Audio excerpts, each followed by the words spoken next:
Oi gente, esse é o ArquiCast número 206, meu nome é Adilson e voltamos a falar de cinema aqui no ArquiCast, dessa vez sobre um filme brasileiro, ambientado em Recife, mais especificamente na praia de Boa Viagem. O filme mostra um conflito presente sobre diversos ângulos dentro das nossas cidades. Através da história de uma mulher contada em duas partes, o filme busca fazer o paralelo entre seus conflitos pessoais e sua disputa com uma construtora que tenta a todo custo comprar seu apartamento para fazer um novo empreendimento. Com papéis bem claros dentro da trama, quem é o vilão e quem é o mocinho, e com um elenco encabeçado por Sônia Braga, vamos debater o filme Aquários aqui nesse episódio. E para conversar com a gente sobre o filme, a gente traz de volta uma pessoa que a gente estava com muita saudade de conversar. A gente está aqui com a Janaína Pereira. Janaína é jornalista pós-graduada em cinema e colaboradora em vários veículos sobre entretenimento. Boa noite, Janaína. Obrigado e seja bem-vinda de volta para conversar aqui no ArquiCast. Boa noite, Adilson. É um prazer estar de volta com vocês. Também estava com saudades e vamos falar aí desse filme brasileiro super premiado, né? Um dos mais premiados dos últimos anos, o Aquários. Vai ser um papo bem legal. Bom, para conversar com a Janaína, tô aqui com o nosso time. Boa noite, Marissa, tudo bom? Boa noite, Adilson. Boa noite, Janaína. Rafa, boa noite também. Vamos lá, mais um episódio de arquitetura e cinema. Esse filme que não é tão recente, mas a discussão é sempre recente, né? As discussões que ele traz são muito pertinentes. Vai ser muito bom, vamos lá. Isso aí, tô aqui com o Rafa também. Fala, Rafa, boa noite. Boa noite, Adilson, Marissa, Janaína, obrigado pelo retorno. Vai ser muito legal a gente conversar de novo sobre cinema e como a Marissa falou, né, é um filme que é um pretexto para falar de muitos assuntos que estão aí batendo na nossa porta todos os dias, nas cidades, né? Vamos que vamos. Então é isso, a gente vai pros e-mails, comentários e outras cositas más.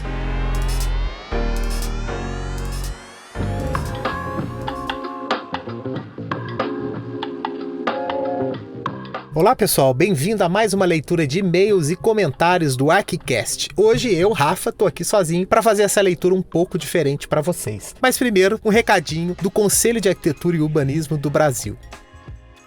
Você, profissional liberal, já ouviu falar do projeto de lei do microempreendedor profissional, o MEP? Com ele, podemos reinventar o mercado, tirando arquitetos, arquitetas e outros profissionais da informalidade. A aprovação do MEP pelo Congresso possibilitará que atividades profissionais sejam gerenciadas com menos burocracia, trazendo benefícios para os profissionais e contribuindo para o desenvolvimento do país. Saiba mais em calbr.gov.br/MEP. Conselho de Arquitetura e Urbanismo.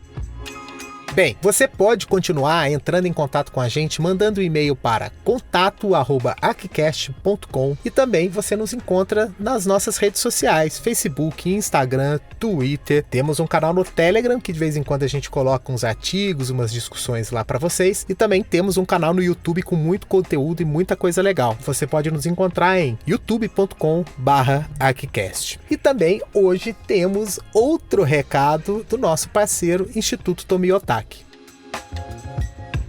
Confira em primeira mão o catálogo do 9º Prêmio Arquitetura Tomiotaki AkzoNobel. A publicação traz textos da equipe da instituição, além da apresentação dos projetos selecionados em todas as categorias, com fotos, plantas, maquetes digitais e informações adicionais. Para ver a publicação online, basta acessar premioarquitetura.institutotomiotaki.org.br. Continue acompanhando todas as notícias pelo site e pelas redes sociais do Instituto Tomiotaki. Realização: Ministério da Cultura, Brasil, União e Reconstrução. Governo Federal, com patrocínio de AkzoNobel.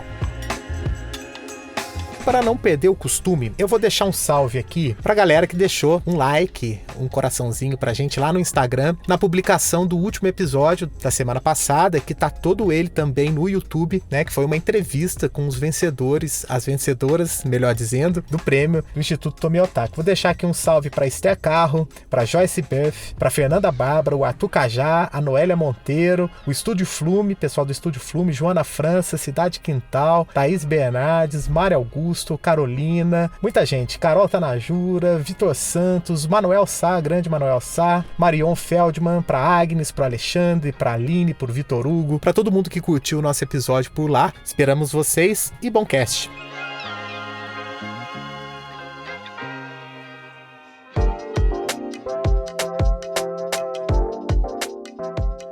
Bom, pra gente falar da pauta, a gente sempre pede pro nosso convidado fazer uma espécie de sinopse do filme. Janaína, você consegue falar pra gente qual que é a história desse filme? Aquários é um filme que estreou no Festival de Cannes, né? E de lá pro mundo, estrelado pela Sônia Braga. E o diretor é o Kleber Mendonça Filho. Ele é de Recife e ele tá habituado a fazer filmes onde a cidade dele é um dos protagonistas, né? E Aquários é isso. A Praia de Boa Viagem, né? A Avenida Boa Viagem lá no Recife é uma das protagonistas desse filme, que conta a história da Clara, que é a personagem da Sônia Braga, que é uma viúva que mora num apartamento localizado na Praia da Boa Viagem, de frente pra praia, e que tem uma construtora que tá interessada em derrubar o prédio, que é o nome do filme, Aquários, pra construir, né, um novo prédio, mais moderno. Essa história que a gente já ouve há muito tempo, que cada vez mais acontece, né? Continua acontecendo. Só que ela é irredutível, ela não quer sair do apartamento onde ela tem toda a memória, né, da vida dela, da criação dos filhos e da velhice, né? Porque ela tá envelhecendo, então o filme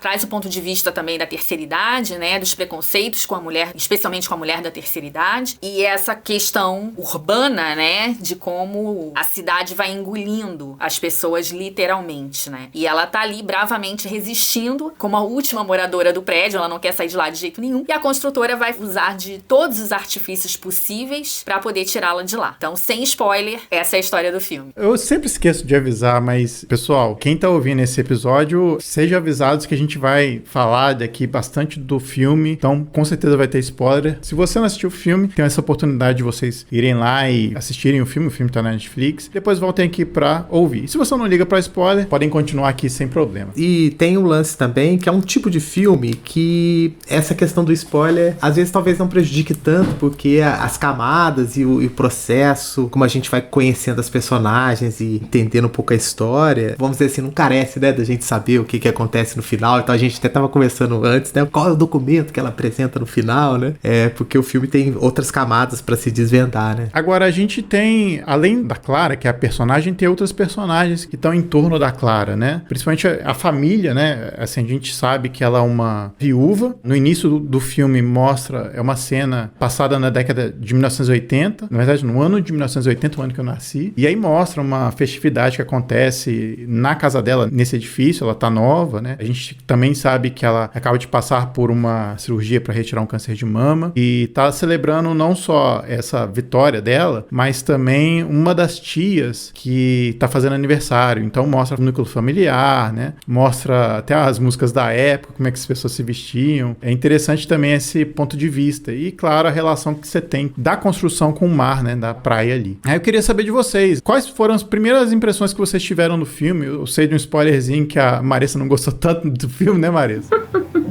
Não sou muito fã, mas assim, eu acho que é um filme que traz tantas reflexões, assim, ele é tão pertinente, né, que a gente assiste, fica revoltado quando vê aquela situação, aqueles assédios, né, que ela vai sofrendo ao longo do processo ali da construtora, né, tentar comprar ali o apartamento e tal. E assim, aquela sensação assim, de uma coisa que você já viu acontecer, né, eu pelo menos já vi isso acontecer muitas vezes, assim. Porque é aquela coisa, né, o filme termina, já falando de spoilers, né, a gente não sabe exatamente o que acontece depois, mas geralmente nesses casos, né, nessas situações, geralmente a gente sabe, né, na maioria das vezes, esse poder, assim, econômico, ele ganha, né, essa briga, assim. Então ele nos dá claramente esse impacto, esse incômodo, essa revolta, eu acho, de ver essa situação acontecer, que no caso do filme ali a gente não sabe como vai pra frente, mas ela bravamente, né, vai lutando, vai resistindo ao longo do processo, então isso dá uma esperança, assim, né, quando você vai chegando no final do filme. Então acho que é mais essa minha impressão. E, Rafa, o filme dá uns panoramas interessantes também, né? A Janaína comentou, né, que ela é uma jornalista. Se não me engano, eu não sei se isso fica claro, mas pra mim, entendi que ela é uma crítica musical também. E aí toda a relação que ela tem com coisas antigas, né, que vai falando ao longo do filme, que ela ouve discos de vinil, vai uma outra jornalista pra entrevistá-la e ela fala de uma comparação do streaming, do MP3 em relação à música analógica. Tem umas coisas assim também no filme, né? Sim, tem. E uma coisa que eu achei interessante interessante é porque toca Queen no início, né? E naquele momento não era uma música antiga, era uma música que tinha acabado de sair do Queen, creio eu, né? Eu tava olhando aqui de quando que eles lançaram Another One Bites the Dust, né? Que é a música que eles estão escutando, não é essa? Você não diz é no essa? início do filme onde eles estão na praia. Eles estão no carro, andando de carro na praia e tal, Então, assim, você perguntou dos personagens e tal, pra mim, o primeiro personagem marcante, não sei se eu posso pensar dessa forma, é o cabelo da Clara, né? Quando faz a transição dos tempos, né? Que ela começa de cabelo curto, assim, né? Porque ela acabou de passar pelo tratamento e depois quando vem pro presente, ela solta aquele cabelão, claro. Isso pra mim foi muito impactante, assim, nessa cena, assim, sabe? O cabelo dela como personagem. E aí até queria perguntar pra Janaína, né? Sobre também, assim, você falou da sinopse, mas tem os atos, né? Que o filme é dividido, né? Do cabelo de Clara, o amor de Clara, o câncer de Clara. Uma coisa também é o contexto de lançamento do filme e tal. Seria legal a gente trocar uma ideia sobre isso também.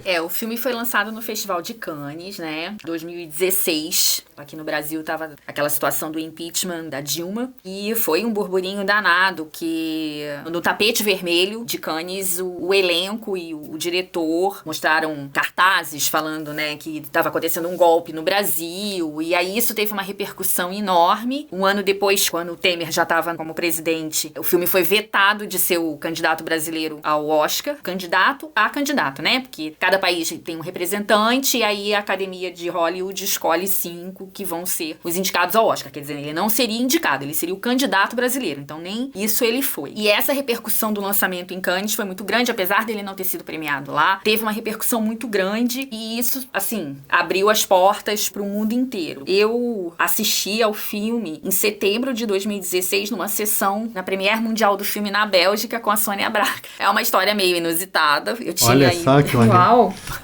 Eu tinha saído da cobertura do Festival de Veneza, na Itália, e aí eu fui visitar uma amiga que eu não via há muitos anos e estava morando na Bélgica. Ela morava na Bélgica. E aí, assim, por mais que você goste de cinema, quando você trabalha cobrindo um festival e você tem que assistir 5 filmes por dia, fazer 10 entrevistas e dormir 2 horas, depois de 15 dias você fica muito cansado. E aí, quando eu estava a caminho da Bélgica, minha amiga me manda uma mensagem toda alegre, eufórica. O marido dela trabalhava na época na Embaixada Brasileira na Bélgica. E aí ela me manda uma mensagem eufórica que eles tinham um convite pra Premiere Mundial lá na Bélgica do filme Aquarius, que a Sônia Braga estaria lá e que eles arrumaram o convite pra mim. E tudo que eu não queria era ir ao cinema. Eu tava indo visitá-lo, eu queria fazer qualquer coisa, menos ir ao cinema. Eu falei, não precisa não, vocês podem ir, mas eu não vou. Não, você tem que ir, Sônia Braga vai estar lá. Eu falei, gente, tudo que eu não queria era ir ao cinema. E aí eu fui e tava lá só a nata da sociedade belga em Bruxelas. E a Sônia Braga foi apresentar o filme, teve todo um contexto político, que ela repercutiu o que estava acontecendo no Brasil. E ela é uma atriz muito querida internacionalmente, né? A Sônia Braga é ainda o grande nome brasileiro para o cinema fora daqui. Uma das coisas mais legais do filme é ela ser a protagonista, uma protagonista envelhecida, porque na memória do brasileiro, da época que Sônia Braga era o grande símbolo sexual do Brasil e fazia os filmes campeões de bilheteria nos anos 70, início dos anos 80, na memória afetiva do brasileiro, Sônia Braga ainda é a Gabriela, né? A Gabriela da novela, Dona Flor e tudo mais. Então, assim, muito ligada ao universo do Jorge Amado, né? E, assim, o filme traz uma personagem muito real. Eu acho que ela tá muito bem no filme. Eu acho que ela é uma interpretação maravilhosa, assim, porque é muito real. Os dilemas, até essa divisão que o filme traz, né? O cabelo, o amor, o câncer, são coisas muito reais ali na vida daquela mulher que pode ser qualquer mulher brasileira e pode ser qualquer mulher no mundo. Naquela faixa etária que passou por aquela situação, eu acho que o filme é principalmente um filme sobre memória. É um filme sobre não se deixar pra trás o que é velho, mas também a gente não precisa abrir mão do que é novo. Então tem aqui essa questão, ela é crítica de música mesmo, jornalista musical, né? Então ela tem os vinis. Então tem essa questão muito do velho com o novo, né? Que acho que ainda é uma coisa muito forte na sociedade, no mundo inteiro, que a gente não sabe lidar muito bem com os nossos idosos. Então acho que o filme aborda muito bem isso, a sexualidade da mulher idosa, né? Quando ela tenta se relacionar e os preconceitos que acontecem nos relacionamentos. Enfim, a forma como ela se relaciona com os homens, com as pessoas, com os filhos, né? Então eu acho que é bem bacana essa construção que o filme faz. E nessa sessão que eu assisti, assim, também foi bem dividido, assim, teve pessoas que amaram, a maioria que tava lá era brasileiro, e teve pessoas que amaram, e teve pessoas que acharam que, porque assim, quando eu assisti, o filme já fazia sucesso, né, fora do Brasil, ele ainda não tinha estreado aqui. Então tinha aquela coisa da expectativa, né? Então às vezes você cria uma expectativa e quando você vê,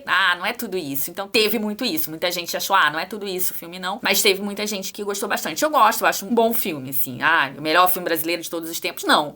Mas eu acho um bom filme. Eu acho uma construção bacana, acho legal que se passa em Recife, que sai um pouco do que a maioria dos filmes busca muito, né? Que é Rio e São Paulo, que ainda é muito forte. E aí quando vai pro Nordeste é uma coisa mais... É um filme bem urbano, que poderia ser em qualquer grande cidade. E eu acho que é legal que seja no Nordeste, que seja em Recife, né? Eu acho que isso é legal. O filme tem uma identidade que eu acho bacana. Tem até uma coisa que eu acho bem honesto. A maioria dos filmes tenta fazer com que os atores imitem os sotaques locais, né? E a Sônia Braga foi de peito aberto. Eu sempre acho uma decisão acertada quando os atores não precisam ficar imitando o sotaque local e eu acho que dá mais liberdade pro ator também se expressar da maneira que ele quer. Então, achei muito bom isso. É um detalhe, assim. Eu não sou cineasta, também não tô me colocando aqui como um cara que super entende, mas algumas decisões são que eu achei ótimas, assim, do filme, principalmente por deixar a Sônia Braga e as atuações muito naturais, assim, na medida do possível, né? Eu lembro do encontro que ela teve com as amigas, que ela sai com as amigas, e a conversa que elas têm, até a conversa que ela tem não só com a família, mas também com um cara que é salva-vidas lá da praia. Em termos de atuação, eu acho que a Sônia Braga, falar que carrega o filme parece que é pejorativo, assim, mas eu acho que o filme tem muito dela, assim, e ela leva o filme de maneira brilhante pra mim. Parece quase que o filme é feito pra ela, assim, eu tenho essa sensação, parece que não podia ser outra pessoa, né? O Rafa tá até comentando do cabelo de Clara, assim, é o cabelo de Sônia Braga, né? É uma coisa muito interessante. Que é bem característico dela, né? Bem marcante, né? Da figura dela. A Janaina comentou uma coisa também da parte da nostalgia e da história. Eu acho que o filme deixa muito claro de que ela tem um conflito com o presente. E a exacerbação desse conflito, claro, vai ser o problema dela com a construtora. Eu não acho que ela lida tão bem com a questão do presente, porque toda hora tem que confirmar que ela não é tão antiga assim, que ela não é tão nostálgica, mas o filme apresenta todo o tempo ela lutando com essa nostalgia. Não só da questão da construtora, mas seja com a família. O neto dela, não sei se é sobrinho ou neto, mas alguém da família dela fala que conheceu uma moça no Facebook e aí eles se encontraram ali e ela achou muito moderno, sabe? Hoje a gente teria Tinder, não seria Facebook. Mas esse conflito o tempo todo, assim, né? Dela com o novo, assim, dela ter que se provar de alguma forma para as novas coisas que estavam acontecendo. Não sei se vocês repararam, vocês têm esse mesmo sentimento que eu tive. Eu acho que isso é inerente das pessoas mais velhas, assim. Eu acho que à medida que a gente vai envelhecendo, tem essa nostalgia e uma dificuldade um pouco maior de lidar com coisas do presente, né? Coisas mais modernas. Para uma pessoa idosa, é que é até engraçado, assim, eu me ouvindo falar, assim, para uma pessoa idosa, aí você para e pensa, a idosa é a Sônia Braga, né? Justamente porque ela tá nessa nossa memória afetiva, né? Então, assim, nossa, mas a idosa é a Sônia Braga. No filme, ela faz uma mulher de 65 anos, que a Sônia Braga agora já tá com 70 e pouco. Mas é isso, né? Para uma pessoa de 65, 70 anos, é um mundo novo, né? E continua sendo. Alguns lidam bem com isso, outros não, e alguns aprendem a conviver com isso, meio que são obrigados. A pandemia foi uma coisa que trouxe muito isso, porque as famílias ficaram isoladas, então essa era uma grande preocupação com os idosos, né? Como eles iam se comunicar com as pessoas, porque muitos não sabem usar o computador, não sabem usar o celular. Tem uns que sim, tem outros que não. Então eu acho que essa visão do filme é uma visão bem mesmo da terceira idade, assim, eu acho que é bem real isso. Essa foi a percepção que eu tive, assim. Eu tenho essa percepção também, e aquela coisa, né, quando a gente convive, assim, na família, né, na nossa convivência assim, com as pessoas idosas, a gente vê essa nostalgia, eu vejo muito isso, assim, essa nostalgia como se tudo que aconteceu antes era muito melhor, era uma época muito melhor e, enfim, as coisas eram melhores e a tecnologia traz muitas dificuldades, né, até de manuseio, de uso, de coisas que vão mudando muito rápido, assim, que é difícil acompanhar, né, e aí isso transborda para vários aspectos do filme, inclusive quase que a outra personagem principal ali, que é o edifício mesmo, né, que é a situação do edifício que ela tá morando. Sobre esse tópico aí que vocês estavam falando, me veio muito ao que a Janaína falou da memória, né? Eu acho que a figura de uma pessoa mais velha, eu acho que favorece essa narrativa de você falar do passado das relações sociais, dos espaços, dos objetos, né? Isso é muito interessante no início do filme, quando eles fazem, né, a homenagem pra tia dela, e enquanto eles estão fazendo homenagem, a tia dela tá olhando pro móvel e lembrando dela tendo relações ali amorosas, que não eram seu marido, né? Era um amante, ela era amante do companheiro de vida dela, e isso também tem uma coisa da libertação, da liberdade, eu acho que tem uma coisa da voz feminina também nesse filme que me chama muita atenção, né? A presença da mulher, a força da mulher nisso tudo. E assim, nossa, é muita coisa, gente. Não sei nem por onde começar. Mas eu acho que quando tá falando dessas sobreposições, não é só do Gadget, não é só da cidade e tal, são de tudo aquilo que as pessoas foram num tempo e que às vezes tentam voltar a ser o que eram antes, mas já estamos num novo tempo. Assim, é uma coisa muito bonita sobre a fugacidade da vida. Sim, verdade.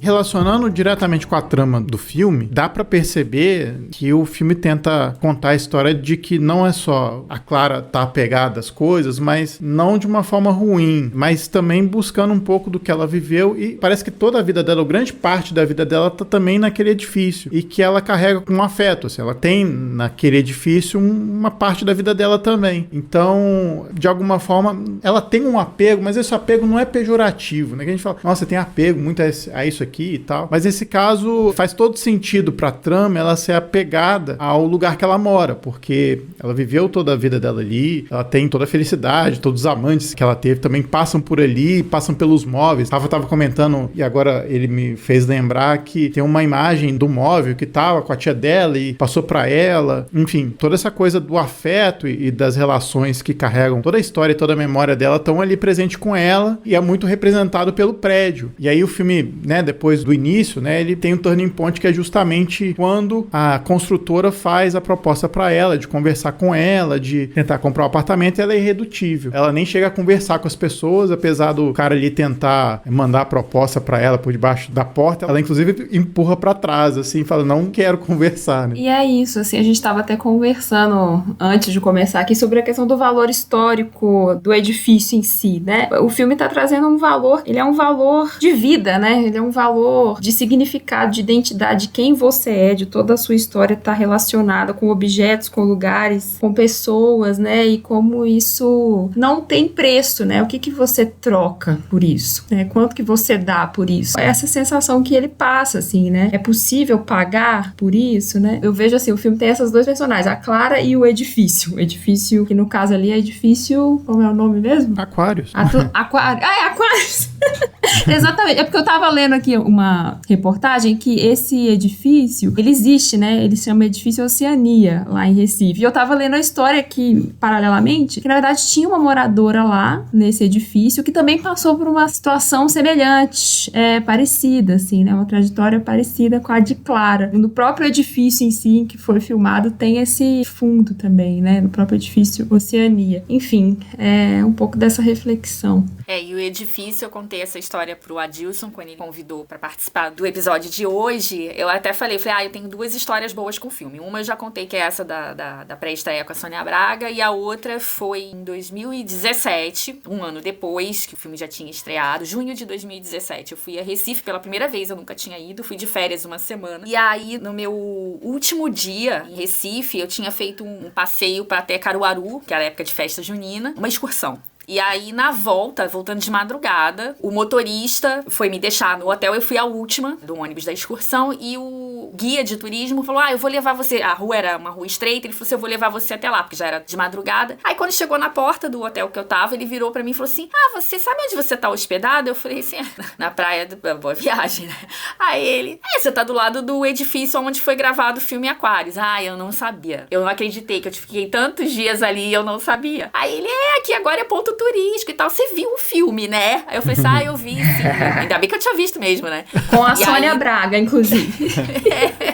Aí no dia seguinte eu tava indo embora, então assim, eu não tirei uma foto na frente do edifício, então virou ponto turístico lá em Recife. Achei assim, bem legal isso. Que legal. Só uma história não é bem história de bastidor, né? Mas pelas pesquisas aqui que a gente tava fazendo, né? Assim, no filme não fala que esse edifício tem uma relevância histórica pra cidade ou algo assim, né? Tem uma importância pra Clara. Só que o edifício Oceânia, não sei, ele tá em processo de tombamento. Eu não sei se no momento que a gente tá gravando aqui, se ele conseguiu passar por esse processo, mas ele tava sendo considerado pra ser tombado. Não sei se ele vai ser necessariamente tombado ou se tem uma lei específica do Recife que apresenta esse tipo de ideia, né? De você preservar alguns edifícios, não necessariamente com um tombamento, né? Ou um tombamento municipal, enfim. Só para eu ler a notícia, é de 2022. Estrela de Aquários, edifício Oceania pode enfim se tornar patrimônio do Recife junto a outros imóveis. Ele diz aqui, imóvel especial de preservação, IEP. É uma forma de patrimônio, né? É uma forma de preservação. Confesso que eu não conheço essa modalidade. Que ele está falando que é uma ferramenta que permite ao município proteger edificações, mesmo que não haja tombamento por parte do Estado ou da União. Então é uma forma de proteção. Eu acho que é mais uma forma de valorização do que propriamente o tombamento por decreto, né? Seja ele em qual instância, né? Acabou que vocês falaram aí de algumas coisas e eu tava pensando sobre os temas que o filme trata, né? Assim, eu falei um pouquinho anteriormente sobre assim, a questão da mulher e tal, da pressão e da força do mercado imobiliário, né? Que aí, até quando você fala, quando o filme faz aquela virada, é quando entra, né? De fato, o tema dessa discussão, da pressão do mercado. E aí, Recife é muito simbólica nisso, porque Recife, né? Cidade conservadora, de grupos muito hegemônicos e que tenta empurrar a goela abaixo da população, várias coisas, né? E aí a gente pode fazer a ponte com o caso do Cais Estelita, né? Do projeto Novo Recife, a época do Ocupa Estelita, né?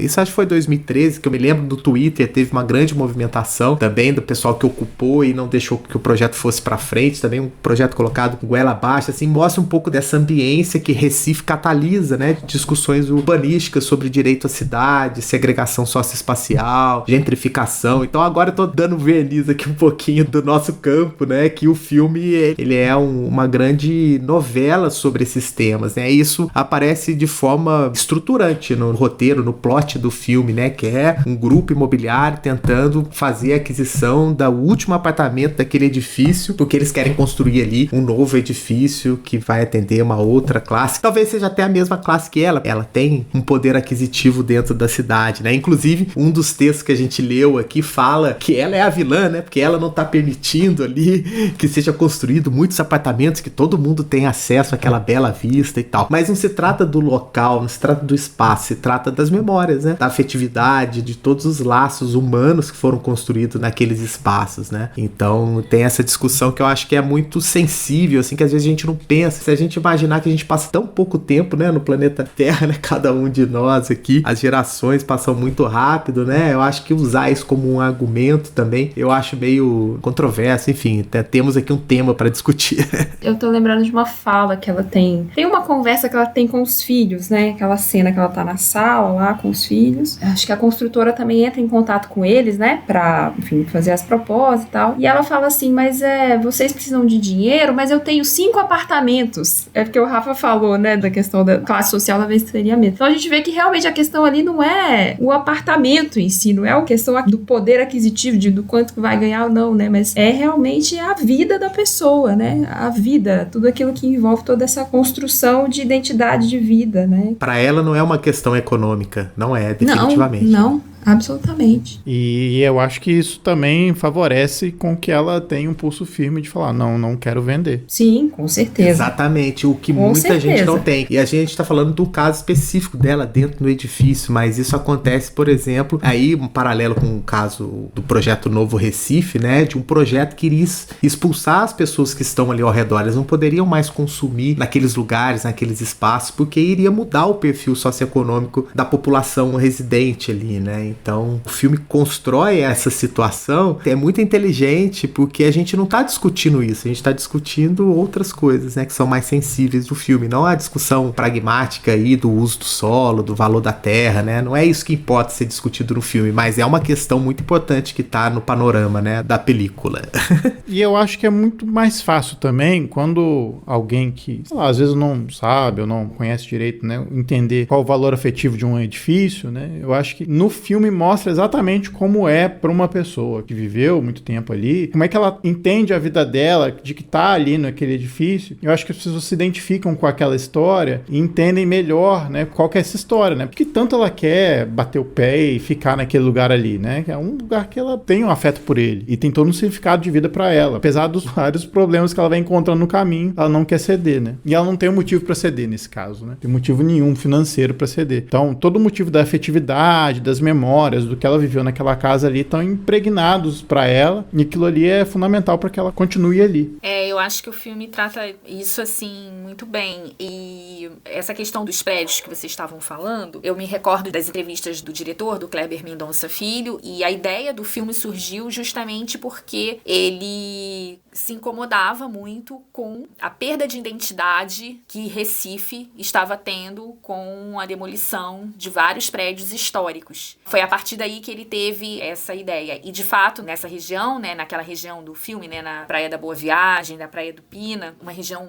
nobre de Recife, muitos prédios históricos já não existem mais. E esse que foi feito o filme, né, o filme foi gravado em 2015 e lançado em 2016, é um dos poucos que ainda resistia, né? Então a ideia dele veio disso, de acompanhar, de ir crescendo, né, de virar adulto e ver a Recife que ele conhecia de criança se modificando dessa forma. A gente sabe que acontece nas grandes capitais, né? A gente sabe que isso cada vez mais é uma realidade já há muito tempo. Eu acho que colocar uma personagem que tem um poder aquisitivo numa região nobre, colocar uma personagem que tem um poder aquisitivo numa região nobre, é que mostra que o dinheiro não é tudo. Muitas vezes as pessoas abrem mão do apartamento, da casa, para que se construa outro prédio mais moderno, shoppings, né? Como a gente vê isso, porque a pessoa precisa do dinheiro, né? Então ela recebe uma boa oferta e ela abre mão daquilo, mas o filme coloca assim que ela não precisa disso, porque o que tem de importante ali para ela? É a história dela, é a história da vida dela, que foi construída ali, naquele lugar, naquele quarteirão, né? Naquelas idas que ela vai à praia todo dia, aquela rotina que ela tem, né? As poucas pessoas com quem ela convive. E assim, a filha, né? Tem um dilema muito grande com a filha, que a filha não entende porque que ela ainda quer continuar lá. Que aí seria a visão de muitos jovens, né? Que tem esse tipo de visão, né? Mas por quê? E coloca a questão financeira em primeiro lugar. Mas eu acho que o filme aborda bem isso quando ele transita por essa coisa de botar uma personagem que é bem sucedida, né? Ela é bem sucedida, ela envelheceu bem nesse sentido, porque a gente também sabe que isso não é uma realidade da maioria dos nossos idosos, né? Então ela é uma personagem que construiu a vida dela ali, não só afetiva, como também a questão profissional. Ela conseguiu envelhecer bem nesse sentido, ela tem uma vida confortável. O que sobrou pra ela, né? Sobraram as lembranças, que são vivas naquele apartamento. E é por isso que ela não quer sair de lá. Então eu acho que esse é o foco. Eu acho que o grande triângulo do filme é a Clara, o edifício e as lembranças, as memórias, a história da vida dela naquele edifício. Tudo transita nesse universo. Verdade. O Kleber conta bem essa história nas tomadas, né? No primeiro ato, né? Durante a festa, que ela desce as escadas, as crianças estão brincando no pátio, depois você vê as mesmas localidades num outro cenário, né? Transformado, e isso é contado também de forma muito inteligente, assim, visualmente, né? Essa é uma coisa que eu lembrei, você tava falando, Janaína, não tem nada a ver, mas tem a ver, assim, um quadro que o Luciano Huck tem, que ele vai e reproduz a casa de uma pessoa famosa de quando ela era criança, e a pessoa chega lá, chora.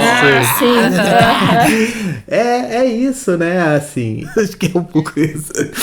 Porque a lembrança, né? A lembrança que a pessoa tem. Eu vi esse quadro com a Xuxa, que aí era a casa que aí a Sasha tá junto, e ela fala pra filha, né? Era assim mesmo, era esse o quarto que eu dormia. E teve o Tadeu Schmid também. Eu acho que eu vi 2 vezes esse quadro. Mas é bem isso. E sabe que numa dessas 2 vezes que eu assisti, eu fiquei pensando isso na minha infância. Que eu gostaria de rever a casa que eu passei a minha infância. Sabe? Assim, eu fiquei pensando, falei, poxa, acho que é legal. Mas é claro, isso você só tem um pensamento depois de uma certa idade, né? A gente já vai entregando a idade, porque depois de uma certa idade você começa a ter essa nostalgia mesmo, né? Você começa a olhar pra trás, você tem uma história. Quando você tem 20 anos, a sua história tá sendo construída. Com 30, você já atravessou uma parte do caminho. Com 40, você já começa a sentir o peso quando você faz terapia e você vê que tem muita coisa pra contar. Então, você já tem uma história. Então, você começa a olhar pra trás e sentir saudade. Então, acho que o filme aborda muito bem isso. Essa questão da lembrança. Por isso que essa coisa de não descartar que é antigo, mas também não abrir mão do que é novo, que é muito difícil, né? Essa transição, porque as pessoas mais velhas, elas têm um olhar muito mais pro passado. Eu lembro das conversas com a minha avó, que eram bem assim,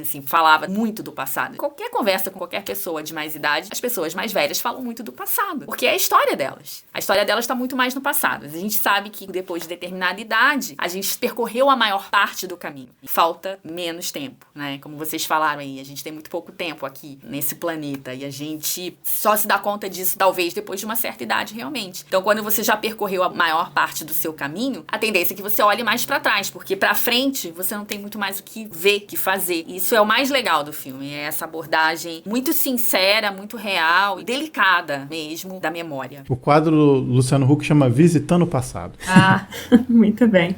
Enquanto a Janaína estava falando, principalmente sobre as motivações, né, do diretor para fazer o filme, eu fiquei lembrando também, acho que foi um dia antes da gente decidir fazer um episódio sobre esse filme, eu tava andando, eu moro em Viçosa, Minas Gerais, e aqui tem uma grande universidade que tem um impacto muito grande sobre a cidade. Eu tava andando num bairro próximo aqui à minha casa e tava olhando, assim, é um bairro que tem sofrido muito com a verticalização, né, a construção de novos prédios. Era um bairro eminentemente residencial com umas casinhas, assim, muito interessantes, muito bonitinhas, meio neocoloniais, assim, meio uma mistura, e eu fiquei olhando, assim, pra qualidade dessas construções, assim, às vezes construções mais simples também, e olhando pros prédios novos, e eu fiquei com uma sensação, assim, uma nostalgia, né, de olhar pra algumas casas, lembrar das casas da minha família, dos meus avós, assim, aquela sensação, né, de lembrança, e fiquei pensando também, assim, a qualidade do que é feito, sabe? Nesse caso aqui especificamente, eu fiquei olhando e falei, meu Deus, parece que aquilo que é construído perde certas qualidades, né? Às vezes tinha uma casinha assim recuada com um jardim, com uma coisa e tal. E aí quando eu fui rever o filme, que eu vi o edifício, né? Eu falei assim, o edifício, apesar de talvez não ter essa relevância, não sei, arquitetônica, eu não conheço direito o contexto lá, mas ele tem umas qualidades ambientais, assim, sabe? Uma entrada, um pátio, uma árvore e tal. Tem uma cena do filme que ela vai à construtora, né? E aí você vê aqueles prédios que a construtora constrói, assim. E aí é uma crítica minha, é uma coisa ruim, me parece, sabe? Uma coisa sem qualidade até de espaços comuns, assim, de coisas básicas, né? Que poderiam ter. Enfim, só fazendo essa divagação também, porque eu também tive essa sensação ao percorrer e ver, né? Esse processo que tem acontecido aqui, por exemplo, mas que a gente vê acontecer em vários locais. E como a cidade vai perdendo essa qualidade,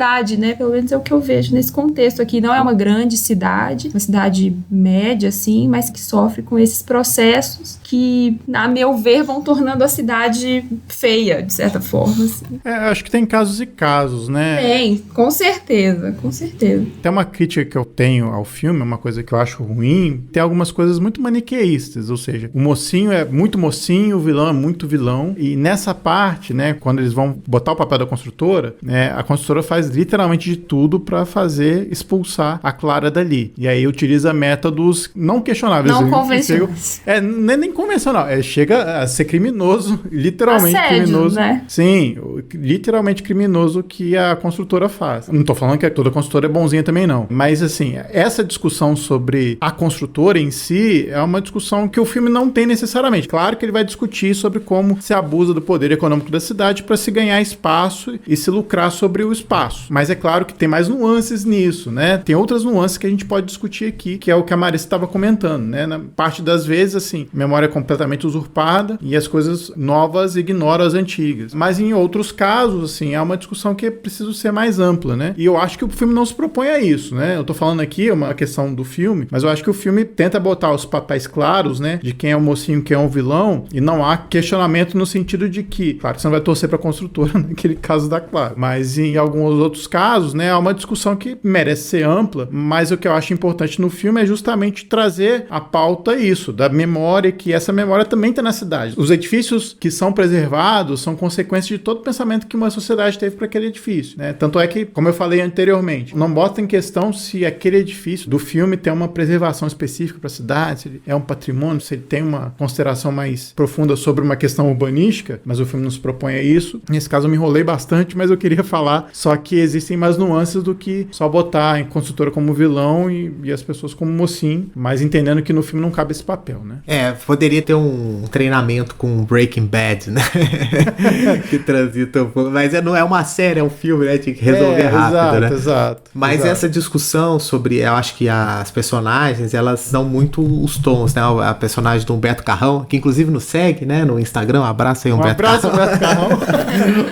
O jeito calmo dele falar, mas ao mesmo tempo aquela pressão, assim, eu via ele falando, assim, eu associava diretamente a figuras conhecidas, assim. Elas são assim, elas dão o recado perverso de uma maneira muito doce, sabe? E é assim que funciona. E é assim que as coisas são impostas e colocadas para as pessoas que não têm instrução, que não têm conhecimento. E as pessoas aceitam. Mas ela não, ela é uma mulher, acima de tudo, forte, que venceu o câncer e tal. E essa resistência, né? Acho que a palavra é essa. Esse ator, né? Esse jogador aí dessa cidade, não esperava encontrar um jogador com essa resistência da Clara. Ele é um personagem cínico, né? Ele assume que ele tá fazendo de tudo e é isso aí, entendeu? E ela vai pra batalha com ele. E aí, só voltando um pouquinho pra fazer uns paralelos, né? A Clara é uma pessoa que luta contra o câncer no início do filme, né? Ela vence o câncer e ela tem que lutar de novo contra outro câncer, né? Que depois vai se transformar no desfecho do filme, que é aquela cena onde ela vai abrir os outros apartamentos que estão ali rodeando o apartamento dela, né? Estão no mesmo edifício, e ela vê que o cara botou cupim e o cupim tava se alastrando pelo prédio inteiro. E a construtora fez aquilo, enfim. E aquela como se fosse uma representação do câncer que voltou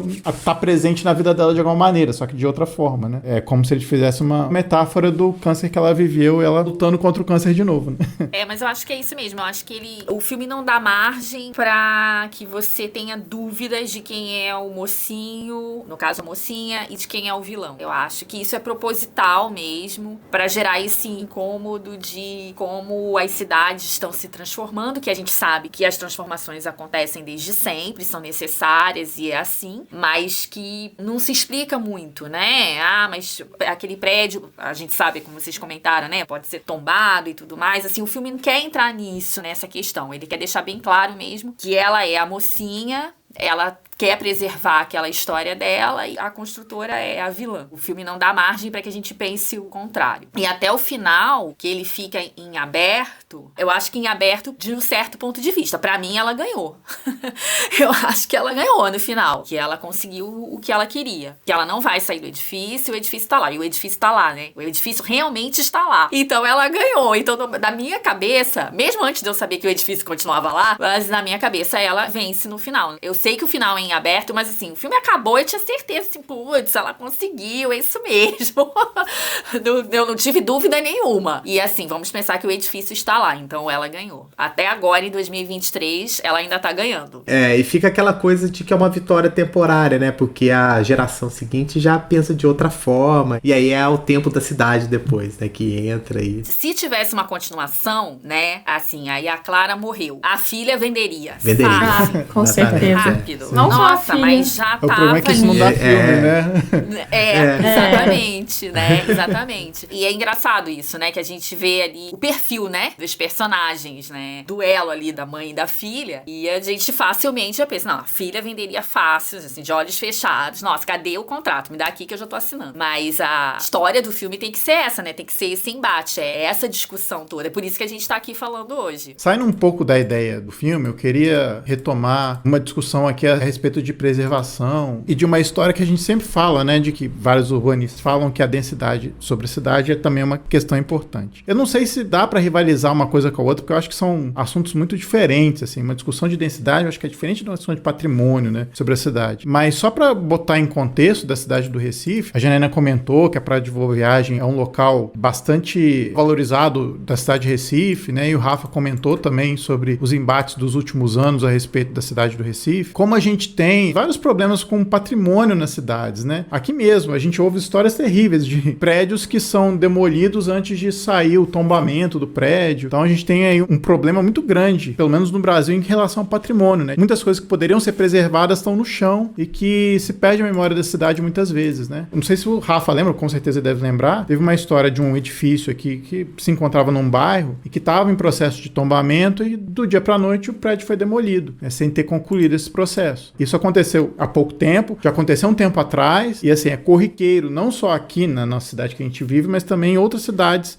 no Brasil afora, né? Imagino eu que isso seja muito comum, infelizmente, né? Como é que a gente vai se preservar? Como é que a gente vai ouvir as pessoas para saber quais prédios para elas são significativos? Porque a gente pensa assim, imediatamente numa história assim, não, arquitetonicamente esse prédio é relevante porque tem uma fachada que é assim, que é assado, mas tem toda uma vivência também de uma população, de alguns edifícios que não são preservados, muitas vezes porque não são necessariamente considerados como obras arquitetônicas significativas, mas viveu muita gente ali, aquele edifício perdurou por muito tempo, então faz parte da memória, tem um uso importante, e muitos desses edifícios não são considerados um patrimônio e são demolidos, né, Rafa? Isso, exatamente. Tem uma outra história interessante, você lembrou dessa, você falou dessa, eu lembrei de outra, né? De um colégio muito bonito, modernista, que não era tombado, que foi demolido também aqui na nossa cidade. Na época que eles estavam montando o processo de tombamento, foram entrevistar o arquiteto, engenheiro, criador da obra, né? Saudoso Arthur Arcuri. Ele, né, de uma maneira muito humilde, falou assim: eu não me importo que o edifício seja demolido, porque a cidade é assim mesmo. E aí ficou todo mundo de queixo caído e não colocaram o pleito dele dentro do processo, e acabou que esse processo não foi pra frente, e essa escola era uma casa que depois virou uma escola e foi demolida, e as pessoas não lembram mais. Talvez as pessoas que estudaram lá, eu conheço uma pessoa que estudou lá, então tem memórias, essas memórias estão presentes nas pessoas que viveram aquele espaço, né? Vem à luz a discussão do patrimônio histórico e tal, que o filme traz de uma maneira transversal também, que é muito cara pra gente que quer preservar algumas identidades dentro da cidade, mas ao mesmo tempo sabe que a cidade é dinâmica. Tô me lembrando aqui também do último casarão de Copacabana, né, que foi vendido para ser feito um edifício da Zaha Hadid, né? Então, inclusive, quem até fez o projeto executivo foi a Insight, né, que a gente já entrevistou eles aqui. E eu nem sei se esse edifício foi para frente. Você sabe, Adilson, se foi? Eu não sei, eu tenho que perguntar pro Fred. Mas me parece que não, assim. Mas eu não sei se o prédio que tava lá foi demolido, né? Isso é uma informação. Se ele foi demolido, eu realmente não sei.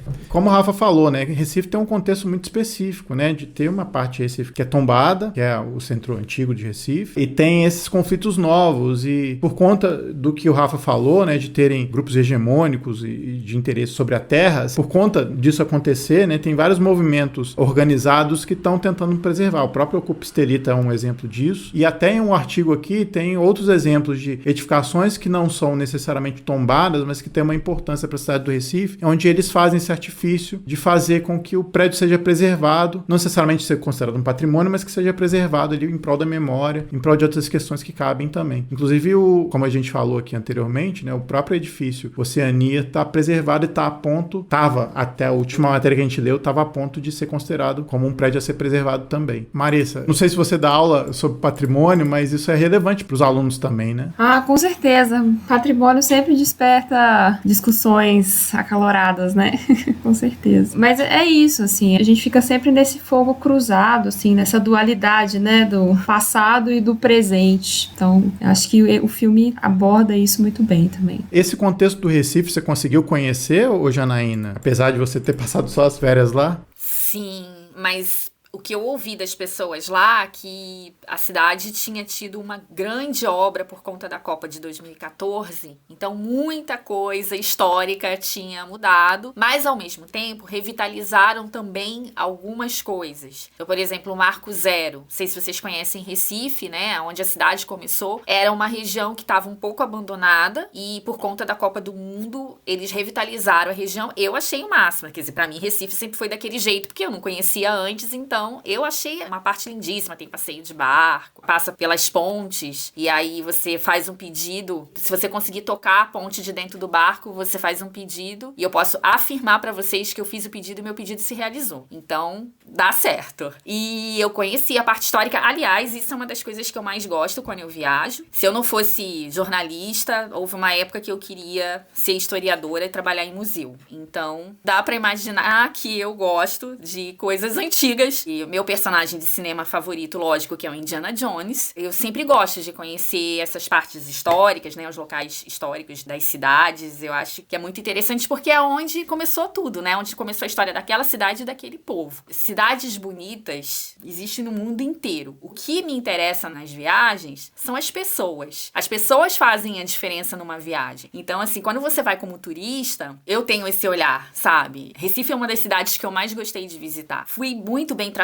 Nossa, mas você é maltratada quando você viaja? Sim, tem lugares que você vai e que você não tem uma boa receptividade. Eu posso falar isso muito bem porque eu sou carioca e eu conheço um monte de gente que reclama que quando vai pro Rio, é mal maltratado, é enganado na praia, a água custava R$3, vê que é turista, quer vender por 6, esse tipo de coisa. Então, assim, eu sou bem observadora nesse sentido. E eu fui conhecer a parte histórica, fui até Olinda, fiz todo o passeio histórico, fui lá conhecer as festas juninas de Caruaru, fiz todos os passeios históricos possíveis, não só lá, mas sempre que eu viajo eu procuro fazer isso, porque eu acho que é isso que faz não só a cidade, como faz o povo daquela cidade. A gente tá aqui porque existe uma história que veio antes da gente, que faz a gente estar aqui. Hoje nós estamos construindo a história de quem vai vir, né, pro futuro.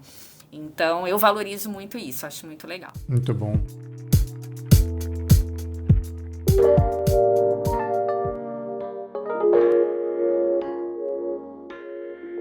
Bom, antes da gente finalizar o episódio de hoje, a gente vai para nossa rodada de dicas. Deixa eu chamar primeiro a Maressa. Maressa, tá com a sua dica? Tô com a minha dica. Minha dica é uma dica muito bonita e muito nostálgica. Eu sigo a página de um arquiteto chamado André Gomes. Ele é um arquiteto de São Paulo. A página dele no Instagram, né?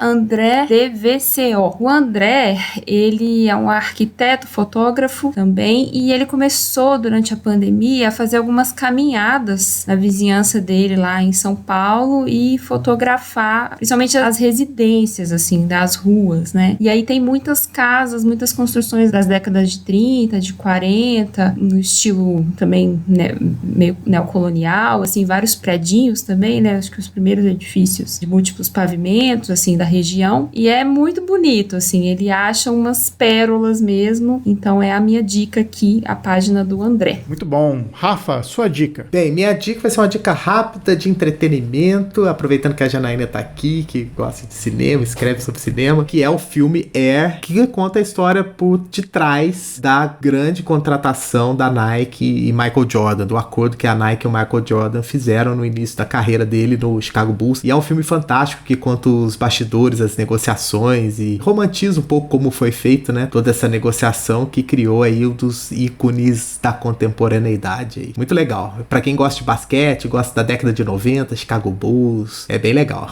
Opa, eu assisti esse filme, minha filha também, Iva, muito bom esse filme. Depois que eu assisti o filme, eu tive uma reunião que era muito importante, eu precisava falar alguma coisa, e aí eu lembrei que o cara usou umas metáforas pra conversar, e eu comecei a usar umas metáforas de futebol, acabou dando certo. Foi o que eu vi o filme.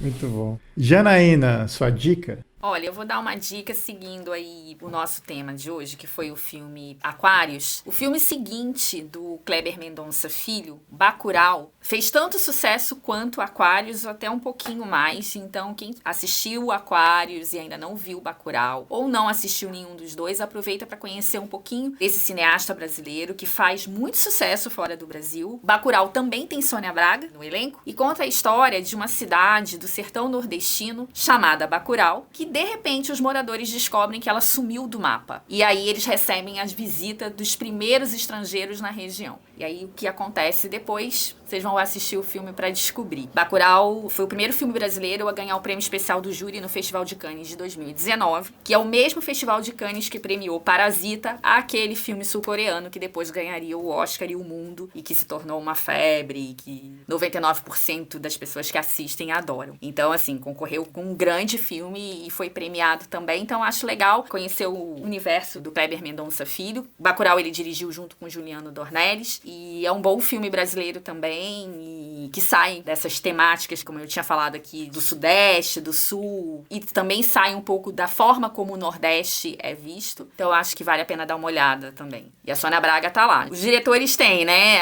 artistas preferidos, com quem eles gostam de trabalhar, então a Sônia Braga virou a queridinha aí do Kleber Mendonça Filho. Excelente. Bom, minha dica também vai ficar no audiovisual. Eu comecei a assistir, ainda não finalizei, tô nos últimos episódios, uma série que tá na Amazon Prime, que é Daisy Jones and the Six. Essa série conta a história de uma banda que é formada na década de 60 e aí conta as peripécias, as desventuras de uma banda que se encontra com uma cantora muito talentosa, cantora e compositora muito talentosa, e aí os conflitos acontecem, as músicas são excelentes, assim, eu adoro as músicas. E aí é baseada em outras bandas também, enfim, fica a minha dica. A série, assim, é aquela boa pra você ver, assim, uma sexta-feira de noite, tá tranquilinho, não quer pensar tanto. É bem divertida e muito bem feita. Fica, então, a dica da série Daisy Jones and the Six, do Amazon Prime. Bom, povo, mais um episódio aqui de cinema. Deixa eu agradecer a Janaína por estar de volta aqui. Janaína, muito obrigado pela sua presença aqui. Volte mais vezes para conversar sobre cinema e arquitetura com a gente. Eu que agradeço. Que bom que vocês não esqueceram de mim. Claro que não. Foi um prazer. Sempre que me convidarem e eu puder, estarei aqui pra gente conversar sobre cinema e arquitetura, essa dobradinha que é tão legal e que a gente tem bastante coisa interessante pra falar. Foi um prazer, Adilson, Rafa, Maressa. Espero voltar outras vezes. Muito bom. Maressa, mais um episódio de filmes clássicos. Filmes clássicos? Não, a gente fala de filmes só. Arquitetura e cinema. Isso, né? Obrigado. A Maressa sabe direitinho. A gente tá perdido no nosso próprio conteúdo, nossa senhora. Valeu, muito obrigada. Nossa, foi um prazer ouvir a Janaína aqui, conhecer também. Muito obrigada, Janaína. E é isso, mais um. Muito obrigada. Isso aí. Rafa, mais um episódio de cinema. Mais um papo super bom, super leve. Obrigado, Janaína. Bom ter você aqui de volta. Valeu, Maressa, Adilson. Até a próxima, né? Exatamente. A gente fica por aqui. Voltamos daqui a 15 dias com mais um episódio pra vocês. E até mais.